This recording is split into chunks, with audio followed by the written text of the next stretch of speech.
রাধে রাধে বন্ধুরা, good morning. কেমন আছো সবাই? আশা করছি রাধা মাধবের কৃপায় সবাই ভালো আছো। গিনিশালা রান্নাঘর ব্লগস থেকে আমি রূপা তোমাদের সবাইকে আবারও অনেক অনেক ভালোবাসা ও ওয়েলকাম জানিয়ে আজকের নতুন আরও একটি সকাল শুরু করলাম। হাজব্যান্ডকে ভাতের ব্যাগটা রেডি করে দিয়ে দিকে মাছগুলোকে বের করে নিয়েছি। সকালবেলায় মাছগুলোকে রেখেছিল, যখন মাছগুলোকে রেখেছিল তখন কিন্তু একদমই তরতাজা ছিল। সপ্তাহের মুসুরির ডালটা একদমই ভালো পড়েনি, এটাকে ইন্ডাকশনে বসালে একদমই সিদ্ধ হতে চায় না। সেই জন্য এই যে কটা দিন ধরে কুকারেই রান্না করছি। কুকারে এত এত সিটি দিতে হচ্ছে যে 5 থেকে 6টা সিটি দিলেও কিন্তু ডালটা একদমই সিদ্ধ হতে চায় না। আর যদি ভালো ডাল হতো তাহলে কিন্তু সিটি দিলে এতগুলো সিটি যদি দিতাম ডালটা একদম পিছলা হয়ে যেত। আর সেই কারণে আমাকে কিন্তু সেই কারণে বলতে ডালটা যেহেতু ভালো না, সেই কারণে আমাকে এই যে কটা দিন ধরে কুকারে কিন্তু সিটি দিতে হচ্ছে ডালটা। আজকে মনে হয় সূর্যি মামা অনেকটাই রাগ করে উঠছে, কারণ এতটা তেজ সকাল সকালেই কি বলবো, সহ্যই করা যাচ্ছে না।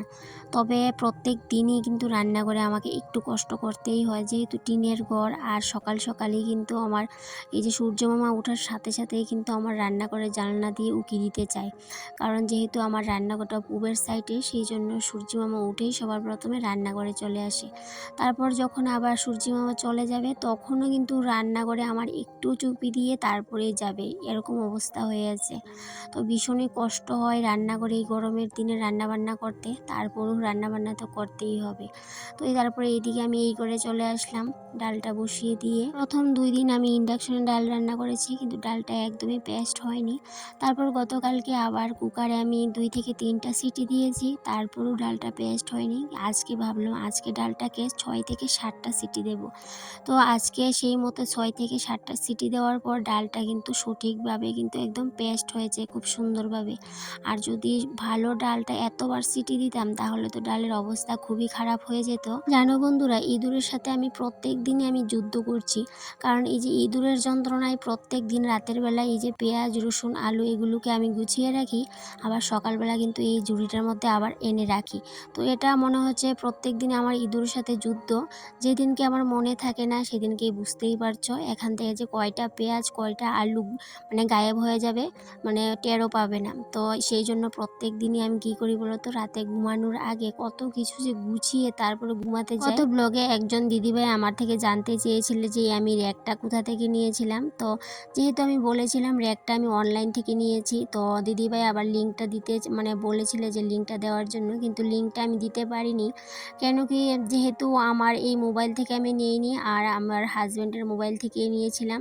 তারপর লিঙ্কটা আমার কাছে নেই, আর তার মধ্যে আবার লিঙ্কটা আমি দিতেও পারবো না, যেহেতু লিঙ্ক যদি আমরা ব্লগের মধ্যে শেয়ার করি তাহলে লিঙ্কের জন্য আরেকটা অপশন আছে, সেটা করতে হয়। সেটা যেহেতু আমার করা নেই, তাই জন্য আমি আর কোনো রকম লিঙ্ক দিই না। লিঙ্ক দিলে নাকি একটু সমস্যা হয় চ্যানেলের জন্য, সেই জন্য আর লিঙ্কটা দিতে পারলাম। তবে হ্যাঁ দিদিভাই, তুমি যদি এই র্যাকগুলো নিতে চাও তাহলে ফ্লিপকার্ট মিশোর মধ্যে যে কিচেন প্লাস্টিক র্যাক বলে সার্চ করলেই কিন্তু এই র্যাকগুলো অনায়াসেই পেয়ে যাবে। রান্নাঘরে টুকিটাকি কাজ শেষ করে এদিকে মাছগুলোকে কেটে রেখে দিলাম ফ্রিজে, কারণ বাইরে আরেকটু কাজ আছে সেগুলোকে করব, তারপরে আবার মাছগুলোকে যা করার করব। তো এদিকে বাইরে চলে আসলাম, কয়েকটা কাপড় ছিল সেগুলোকে একটু ভিজিয়ে দেবো, তারপর আমার সোলার প্লেটটা একটু রোদে দেবো। আর যেহেতু লাইটগুলোর মধ্যে একদমই চার্জ নেই, আর কটা দিন ধরে এই বৃষ্টি কিন্তু লাইটগুলোকে একদমই রোদে দেওয়া, লাইটগুলো তো রোদে দিই না, এই যে প্লেটটাকে রোদে দিয়ে লাইটটা চার্জে দেওয়ার কথাটা একদমই মাথা থেকে বেরিয়ে যায়। তো আজকে মনে করে সেটা দিয়েই দিলাম। তো একদিন যদি আমি চার্জ দিয়ে রাখি ফুল চার্জ, তাহলে কিন্তু অনেক দিন কিন্তু লাইটগুলো থাকে চার্জ। তো এইদিকে আমি কাপড়গুলো ভিজিয়ে নিয়েছি কয়েকটা, আর কয়েকটা কাপড় আমি সকালবেলায় ধুয়ে দিয়েছিলাম, সেগুলো মোটামুটি শুকিয়ে গেছে। এখন একটু উল্টিয়ে দেবো, ব্যাস একটু খানিকক্ষণ সময় রাখলেই কিন্তু কাপড়গুলোকে ঘরে নিয়ে যেতে পারবো। এবছর গাছের আমার খাওয়া হলো না, কেন খাওয়া হলো না একটু পরে তোমাদের দেখাবো। কারণ গাছের আমগুলো না এতটা খারাপ হয়ে গেছে, জানি না কার মুখ তুষ লেগেছে। কারণ অনেকেই বলে গাছের আম খেয়ে যদি কারোর ভালো লাগে, তো অনেকের মুখ নাকি খুবই খারাপ বিষাক্ত। তো কারোর যদি নজর লেগে থাকে তাহলে নাকি আম এরকম হয়। আম শুধুমাত্র আম না, যে কোনো কিছুই যদি কারোর নজর লাগে তাহলে নাকি খুবই খারাপ অবস্থা হয়ে যায়। তো জানি না আমাদের আম গাছের আমগুলো কার নজর লেগেছে, একটা আমও কিন্তু খাওয়ার যোগ্য আর না, একটা আমও খেতে পারে না। এই সবগুলো আম প্রত্যেক দিন এই যে বল ভর্তি করে নিয়ে কিন্তু ফেলতে হয়। এতটা খারাপ আম কি বলবো, গাছের প্রত্যেক প্রত্যেকটা আমই কিন্তু একদম ফেটে যাচ্ছে আর সেগুলোর মধ্যে পোকা হয়ে যাচ্ছে। তো সেই জন্য আমি আবার এই আমগুলো খেতে একদমই মানে ইচ্ছে করে না, যেহেতু পোকা হয়ে যায় আর সেই জন্য একদমই ভালো লাগে না। তো প্রত্যেক দিন এইভাবে করে বল ভর্তি করেই কিন্তু আমগুলো তুলে ফেলি। তো জানি না কার নজর লেগেছে, দেখো কি অবস্থা হয়েছে আমের। অনেকেই বলে নজর লাগলে নাকি এরকম অবস্থা হয়। তো জানি না কার এত বিষাক্ত নজর। আমগুলোকে দেখলে এতটা মায়া লাগে কি বলবো, মানে একটা আমও কিন্তু ভালো হয় না। এই মাঝে মধ্যে যদি দু একটা ভালো হয় আর বাকি সবগুলোই কিন্তু এরকমভাবে ফেটে যাচ্ছে আর নিচ থেকেই জোরে জোরে পড়ে যাচ্ছে। তো সেইগুলোকে প্রত্যেক দিন কিন্তু উঠান ভর্তি করে আম পড়ে আর সেগুলোকে তুলে তুলে নিয়ে ফেলি। তো এইদিকে দেখো আবার জল চলে এসেছে, উঠানটাও ঝাড় দেওয়া হয়নি। তো ভাবছি রান্নাঘরের কাজগুলো শেষ করে নিই, রান্নাবান্না, তারপর উঠানটা ঝাড় দেবো আর কাপড়গুলোকে ধুয়ে তারপরে স্নান করে ঠাকুর ঘরে চলে যাব। বাইরে যতই কাজ থাকুক না কেন, রান্নাঘরের কাজগুলোকে যদি কমপ্লিট করে নেওয়া যায় তাহলে কিন্তু বেশ অনেকটাই কিন্তু স্বস্তি মেলে। তো রান্নাঘরের কাজগুলো আজকে আমি সকালবেলায় গুছিয়ে নিয়েছিলাম, ঘরদোর গুছানো সেটা আমি সকালবেলায় করে নিয়েছিলাম। সেই জন্য এই যে ঘর গুছানোর সমস্যাটা বা ঝামেলাটা একদমই নেই। আর এখন শুধু রান্নাবান্নাটা করে নিলেই বেশ হয়ে গেল। তো শুধুমাত্র রান্নাবান্না করে নিলেই যে হয়ে গেল সেটাও কিন্তু না, কারণ রান্নাবান্না করার পর যেই বাসনপত্র ধোয়া পরিষ্কার করা সেগুলোও কিন্তু বিশাল বড় একটা কাজ। বিশাল কাজটাকে কিন্তু বিশাল আকার ধারণ করতে একদমই দিই না, সেই মাঝপথেই থামিয়ে দিই। তো সেটাকে বুদ্ধি করেই করতে হয়। তবে মাঝে মধ্যে এই কাজগুলো না বিশাল ভয়ঙ্কর, মানে যাই বলো না কেন ভয়ঙ্কর আকার হয়ে যায় আমার জন্য। তো সেটাকে যে কিভাবে সামলাতে হয় সেই দিনকে বুঝতেই পারি না। এমন এমন দিন যায় যে কাজগুলো এমনভাবে এলোমেলো হয়ে যায়, সেই কাজগুলোকে আর গুছিয়ে করাটা মানে একদম পসিবল হয় না। তখন বলতে পারো যে কি করে যে আমি সামলাই সেই দিনকে সংসারের কাজগুলো আমি নিজেই বুঝতে পারি। তো যাই হোক, এদিকে দেখো কুমড়া ফুলগুলোকে ছাড়িয়ে পরিষ্কার করে নিয়েছি, কারণ এই যে গতকালকে যে 5টা ফুল নিয়ে এসেছিলাম তো সেগুলো তো বড়া করেছিলাম, আজকে আবার 5টা ফুল তুলে নিচ্ছি।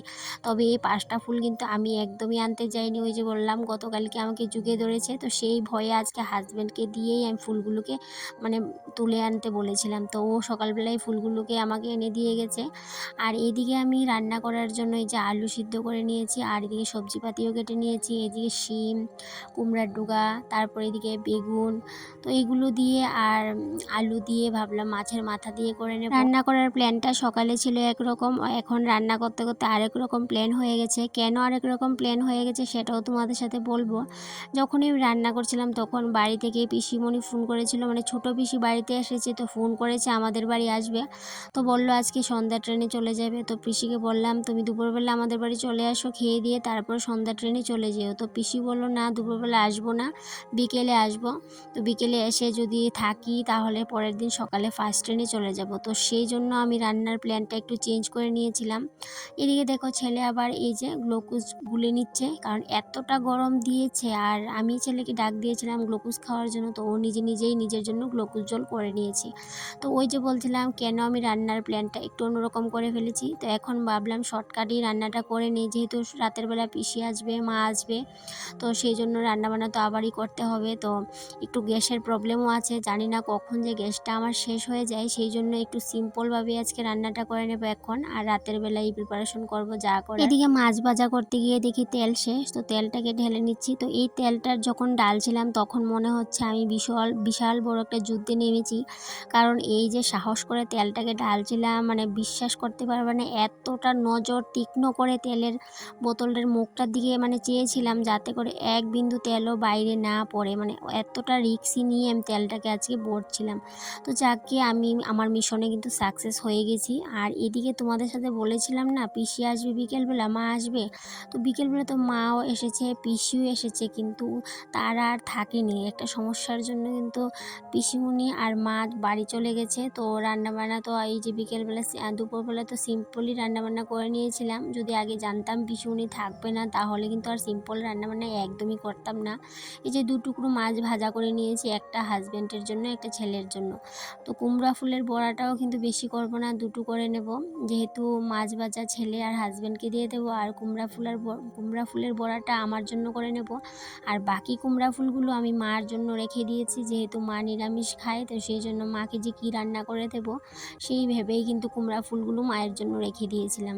তো এইদিকে আমি শুধুমাত্র দুটো মাছের টুকরো ভাজি করেছি আর কুমড়া ফুলের বড়া করব লাস্টে। আর এদিকে আমি তরকারিটা করে নিচ্ছি। ডালটাও কিন্তু শেষে আমার রান্না করা হয়নি, ডালটাকে সিদ্ধ করে আমি ঠান্ডা করে ফ্রিজে রেখে দিয়েছিলাম। ভাবলাম রাতের বেলায় যেহেতু আবার রান্না বান্না করব, ডাল রান্না করব, রাতের মাছ পেঁয়াজি করব আর মাংস করে নেব। তো আগে থেকেই প্রিপারেশন নিয়ে নিয়েছিলাম কি রান্না করব।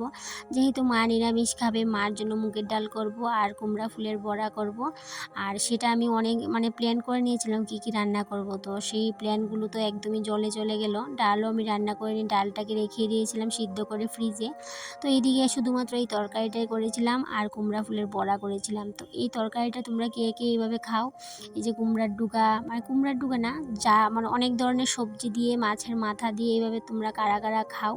আমি তো এই তরকারিটা ভীষণ ভীষণ পছন্দ করি। আর এই শিমগুলোকে এনেছিল অনেক দিন হয়েছে, তো শিমগুলো যে দিয়ে কি খাবো ভাবতে ভাবতে অনেক দিন বাদে এই যে বললাম গতকালকে যে মাছ রাখো, তো গতকালকে বলেছিলাম, তো গতকালকে আর রাখা হয়নি। আজকে সকালে মাছ রেখে দিয়ে গেছে, তো আজকে যেহেতু মাছ রেখে দিয়ে গেছে তো সেই জন্য মাছের মাথা দিয়ে এই তরকারিটা করে নিচ্ছি। আর যেটা আমার ভীষণ প্রিয়। যেদিনকে আগে ভাগে রান্নাঘরটাকে গুছিয়ে নিই, যখন পরে রান্নাবান্নাটা করি তখন কিন্তু মনে অনেকটাই শান্তি থাকে। আর যেদিনকে আমি রান্নাঘরটা আগে গুছাই নি, আগে রান্নাবান্নাটা শেষ করি তারপরে গুছাই, সেই দিনকে কিন্তু যতক্ষণ অবধি গুছাতে না পারি ততক্ষণ অবধি মনের মধ্যে একটা অশান্তি লেগেই থাকে। তো আজকে আর সেই অশান্তিটা নেই, আজকে খুবই একদম শান্ত মনে আমি রান্নাবান্নাটা করছিলাম। কেন কি আজকে রান্নাঘরটা আমাকে গুছাতে হবে না। আর এই বাসন কোসনের কথা বলছো, সেটা তো কিছুটা তো পড়ে গেছে, তো সেগুলো তো পরিষ্কার করতেই হবে। তবে হ্যাঁ, একদম হাতে গোনা কয়েকটা বাসন শুধুমাত্র নোংরা হয়েছে রান্না করতে গিয়ে। আমার তরকারিটা মোটামুটি কষানো হয়ে গেছে, এখন জল দিয়ে দিচ্ছি। তো এই জলটা কিন্তু গরম জল, আমি যত যা কিছুই রান্না করি না কেন আমি কিন্তু গরম জলটা ইউজ করি, যাতে করে তরকারিটির স্বাদটা নষ্ট না হয়। তো এদিকে মোটামুটি আমার তরকারিটাও কিন্তু হয়ে আসছে, এখন কিন্তু নামিয়ে নেব। একটু সময় থাকবে, ফুটবে, তারপরে নামিয়ে নেব। আর মাছের মাথাগুলোকে ভাঙিনি, যেহেতু মাছের মাথার মধ্যে একটু কাটা থাকে, তো ছেলে খেতে পারে না, সেই জন্য মাছের মাথাটাকে আর ভাঙবো না, এভাবে একটু ফুটিয়ে নামিয়ে নেব। তারপর হাতে গোনা দুটো মাত্র কুমড়া ফুলের বড়া করেছিলাম। তো কেন দুটো করেছিলাম সেটা তো তোমাদের সাথে আগে শেয়ার করেছিলাম। রান্নাটা যেহেতু শেষ, এখন রান্নাঘরটা বেশি পরিষ্কার করতে হবে না, শুধুমাত্র গ্যাসের সাইডটা আর কয়েকটা বাসন আছে সেগুলোকে ধুয়ে মেজে নিলেই হয়ে যাবে। তারপর বাইরে গিয়ে কয়েকটা কাপড় আছে সেগুলোকে ধুয়ে দেব, তারপর উঠানটা ঝাড় দিয়ে স্নান করে নেব। তো বন্ধুরা, আজকের ব্লগটা এই পর্যন্তই। আবারও দেখা হবে তোমাদের সাথে পরবর্তী কোনো একটা ব্লগে। ততক্ষণে তোমরা ভালো থেকো, সুস্থ থেকো আর এইভাবেই আমার পাশে থেকো বন্ধুরা। তাহলে বন্ধুরা আসি, টাটা।